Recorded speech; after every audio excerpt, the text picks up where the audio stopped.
2 rounds into the tournament already. It went fast. My bracket's already gone and dusted. Mickey, how's your bracket doing? Not as bad as yours, but it could have been better. I had Iowa going pretty far, but when you get a first round bye like Oregon did, that's what happens. Well-rested team. Welcome to 2021, huh? I guess so. The only cancellation was VCU and Oregon. Oregon took advantage of it though, so you can't fault them. No, they did what they were supposed to do. They had a job and they did it. But when we talk about the NCAA tournament, we talk about one thing: upsets, especially in the first 2 rounds. You know how many upsets there were? No, but I saw a bunch of them in my bracket. I bet you did. But 12 in total. You know what's better than upsets? What? Band-Aid bracket busters. Band-Aid bracket busters. And that's why we've dedicated an entire segment of our show to the Band-Aid bracket buster of the week. And this week's Band-Aid bracket buster is none other than Oral Roberts University out of Tulsa, Oklahoma. So what did Oral Roberts do? They only knocked off 2-seed Ohio State, then followed up 2 days later with another win over 7-seed Florida, becoming the second 15 seed to ever make it to the Sweet 16. You know who the first one was? I do. Florida Gulf Coast. They beat Georgetown in the first round. They did. And you know who coached Florida Gulf Coast at the time? It's the USC coach, right? It is, Andy Enfield. He Wow. went from Dunk City to Southern California. He had them, winning against Kansas, 3-seed Kansas. They're into the Sweet 16, so he's using some of that magic over there. Pac-12 team. They're doing well. 4 out of 5 in the Sweet 16. Pac-12 team indeed. Bill Walton was telling everyone all season long on ESPN, Pac-12 is the best conference in the nation, and I don't think anyone believed him. And then here they are. Now. Yeah. I guess Bill would say West Coast, best coast, but I guess he would. Speaking of brackets that are doing well, we actually brought on Nick Stepp, who's 3rd overall and 1st among staff. Nick, how you doing today? You got any advice for us? First off, I want to say I'm honored to be here. I appreciate you guys having me on. I took a couple risks this year. I had Loyola Chicago and Syracuse in my Sweet 16, Kansas out in the second round, Ohio State out early, but also Gonzaga and Baylor in my championship game. So we're still sitting pretty there. I do want to say that out of 14.7 million brackets that were made this year, I'm in the 99th percentile. You're not first in the FCS bracket, though. Yeah, there's a couple guys ahead of me, but why are you bringing that up when you're sitting, I think, towards the end of the FCS bracket? You have Ohio State and Texas as your final. Why are you up at the big desk while I'm at this kids' table? While a lot of people think they're in first in the bracket, Todd Ledoux is actually leading the pack among FCS members. Do you know Todd Ledoux? actually Andrew Ledoux. Wow. Yeah, but it's weird you say that. It's like a perfect segue into our next segment where we're going to talk with Todd on the Band-Aid Hotline. Wow. It's like we planned it. Now we're joined in on the Band-Aid Hotline with Todd Ledoux. Todd, thanks for joining us. Thanks for having me, Mickey. I thought there's no better person to bring on for our first episode than a Hoosier native, currently leading all Florida Citrus Sports members in our tournament challenge this year. Is there some backdoor Hoosier channels that are feeding you the insider knowledge?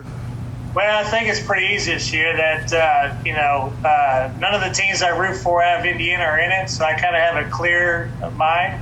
Indiana Hoosiers didn't make it this year. Butler Bulldogs, didn't make it this year. So maybe I'm a little bit smarter this year because I'm not, picking with my heart and going more with my head. So I'm probably making more sounder decisions now than I have in years past. It's definitely a strange and a bizarre tournament this year, hosted entirely in the state of Indiana. And, both we're Big Ten guys. My Penn State and Indy Lions, your Indiana Hoosiers, didn't quite make it this year. Is there a team that you're really following this year that you have eyes on because you don't have your favorite team to root for?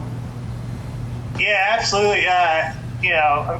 Anybody that's going up against Gonzaga, the way the Indiana Hoosiers have been these last several years, it seems like the only time we get a chance to talk about the Indiana Hoosiers is when a team like a Gonzaga is, undefeated, entering the tournament, and they have a chance to run the table, and then they say, hey, it's the first time this has ever happened since the 1976 Indiana Hoosiers. So I'm rooting for, we're going into Sweet 16. There's 15 teams that I'm really rooting for out there. And hopefully the tradition will continue to go on, another year. But Gonzaga is a fantastic team. And basically in that region, they definitely deserve it if they do win it all. Because in my opinion, that's probably the toughest region, remaining out there. Do you have an upset pick for us? Is there a pick you see coming up in this next weekend that might surprise our watchers? Actually, Mickey, That's actually kind of a trick question, to tell you the truth, on an upset pick. Because if I told you, Loyola Chicago, I wouldn't be correct saying that was an upset.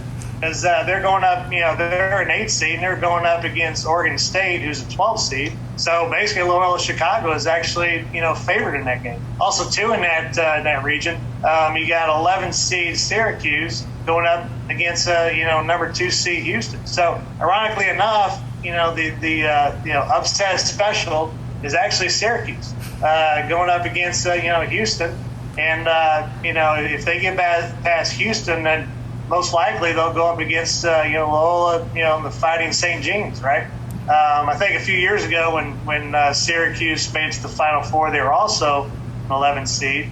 So that would be some irony if somehow they can get past Houston, which basically Houston should have gotten beaten by another Big Ten team, Rutgers, the other day. They can get back by them and get by Loyola, Chicago. They're back in the Final Four, and you got Jim Boeheim in the Final Four. I mean, it won't be his first trip there. So, I don't know. I think Syracuse right now, in my opinion, is probably the upset special. We appreciate you joining us this year. Before we let you go, though, give me your championship matchup pick. Even though I hate to do it, I mean, Gonzaga, they're playing great, and Baylor. There's another guy, Coach Drew. He's a good Indiana boy, so I got to root for my fellow Hoosiers up there. So go Coach Drew and Baylor. But I think Gonzaga is the best team, left in the tournament, and they have a great chance to win. Thank you so much, Todd, for joining us today, and we're going to turn it over back to Andrew. Thanks, Mickey. Tyler Ladou's not the only member doing well. We got plenty of people up there. We got Bill Yellen, who yesterday was at number 3. We got Kirk Bocox up there. Others in the mix, Brett Renton, who was doing well in the preseason power rankings for Pick'em, did well this year. And then we also got Taylor Kessel, Joan Kennedy. Justin Kinsey always seems to be in the mix. And then Phil Dobbs. But, we mentioned the Pick'em power rankings. We had some strong performances this year coming from scouts in the Pick'em. Okay. And so as we look at those preseason power rankings that we built out at the end of the season, let's take a look at how those people are doing. We got Marcus Top Dog Smith, who was the number 1 overall power rankings, tied for 48th. Wow. Yeah, not doing too well. We'll see if there's plenty of time left, though. Plenty of time, but let's see if he holds on to that number 1 spot. Amy We Are the Boys Pryor, who was our number 2 power ranking, tied for 60th. Okay, hey, there's time. But there's space for people to sneak in there and sneak up those power rankings. It's still tightly packed. Tightly packed. I agree with that. More points as we go on in the rounds. Absolutely. We'll keep an eye on it. And then obviously Brian back-to-back Smith. You remember he was flirting with that 3-peat early on in the year. He was the first ever to get one. Tied for 38th. Not bad. And then we got Woody the Human Torch Rodriguez, fan favorite, obviously, tied for 72nd. He's on the cut line, I think. We'll see if he catches fire, which we all know he can. All right, I got to take a second because we'll have something out. Also, it's Bill Jellin, not Yellen, I think. Is it really?